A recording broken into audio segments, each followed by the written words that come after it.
सगळ्या कलाकारांची कामगिरी छान झाली आहे. मूवी पाहिला तर मूवीची स्टोरी पण खूप आवडली आम्हाला. सीन्स, त्यांचे डायलॉग आणि त्यांचे कॉट सेट्स एक नंबर.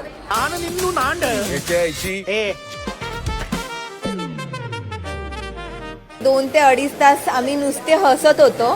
कपाळावर आठ्या का दिसतायत? तुम्हाला फक्त आठे दिसत आहेत. खम नाही दिसत. इतका निखळ पिक्चर अजूनपर्यंत असा नाही झालेला. सगळे वेगवेगळे नट बघायला मिळाले ऍट अ वन टाइम. नाव ठेवण्यासारखं एकच एक काम नाहीये. चुकीला माफी नाही. झक मारली आणि गोव्याला आलो म्हणजे तुक्या तुकवीला नाग्या नाचवीला असं झालं. खूप खूप खूप सुंदर, खूप धमाल. म्हणजे सुरुवातीपासून एंड पर्यंत नुसतं हसून हसून हसून माझे गाल दुखायला लागले. मस्करी मस्करी मस्करी मस्करी.